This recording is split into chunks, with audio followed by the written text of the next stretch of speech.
بسم اللہ الرحمن الرحیم۔ دوستو، اگر آپ دولت مند ہونا چاہتے ہیں، پیسوں کی وجہ سے، دولت کی وجہ سے پریشان ہیں، تو انشاءاللہ آپ لوگوں کو جو میں وظیفہ بتانے والا ہوں، وظیفہ بلکہ ایسی ایک خاص تسبیح بتانے والا ہوں جو تسبیح ملائکہ ہے، جو کہ فرشتوں کی تسبیح ہے۔ اور اس تسبیح، یہ جو وظیفہ آپ کو بتا رہا ہوں، یہ نبی علیہ الصلوۃ والسلام نے بھی ایک صحابی کو بتایا، اور وہ صحابی اتنا مالدار ہوا کہ اس نے نبی علیہ الصلوۃ والسلام کو آ کر کہا، یہ اس کے مفہوم میں بتا رہا ہوں کہ یا رسول اللہ، اب میرے پاس اتنا دولت، اتنے پیسے ہو چکے ہیں کہ رکھنے کے لیے کوئی جگہ بھی نہیں ہے۔ یعنی کہ اتنا اللہ تعالیٰ نے اس تسبیح کی بدولت اس انسان کو جو ہے وہ اللہ تعالیٰ عطا فرماتا ہے کہ اس کے پاس رکھنے کے لیے، پیسے رکھنے کے لیے جگہ بھی نہیں ہوتی۔ یہ بہت ہی خاص عمل، خاص وظیفہ آپ لوگوں کو، اپنی بہنوں، اپنے بھائیوں کو بتانے والا ہوں۔ اچھے طریقے سے آپ نے اس کو سمجھنا ہے۔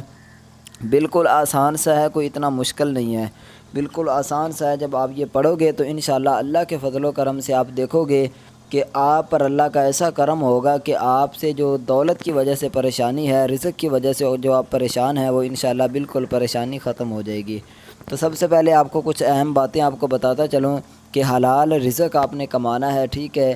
نماز کی پابندی کرنی ہے، اور فجر کی نماز کے بعد آپ نے یہ وظیفہ پڑھنا ہے۔ وظیفہ کیا ہے؟ سبحان اللہ و بحمدہ، سبحان اللہ العظیم، استغفر اللہ، ٹھیک ہے۔ دوبارہ پھر آپ سن لیں، سبحان اللہ و بحمدہ، سبحان اللہ العظیم، استغفر اللہ۔ اس کو آپ نے 100 مرتبہ ہر روز فجر کی نماز سے پہلے، یا تہجد کے ٹائم، یا فجر کی نماز پڑھنے کے فوراً بعد آپ نے اس تسبیح کو، ایک تسبیح یعنی 100 مرتبہ آپ نے پڑھنا ہے۔ انشاءاللہ اللہ کے فضل و کرم سے میرے بھائیوں بہنوں، آپ دیکھو گے کہ اللہ کی رحمتیں ایسے برسیں گی، ایسے آپ پر اللہ کا خاص کرم ہوگا کہ انشاءاللہ رزق، دولت کی وجہ سے جو پریشانیاں ہیں وہ بالکل ختم ہو جائیں گی۔ تو مجھے امید ہے کہ آپ کو یہ ویڈیو، یہ وظیفہ پسند آیا ہوگا۔ اگر پسند آیا تو اس ویڈیو کو لائک ضرور کریں، کمنٹ میں ایک مرتبہ اللہ تعالیٰ کا اسم مبارک ضرور لکھ دیں۔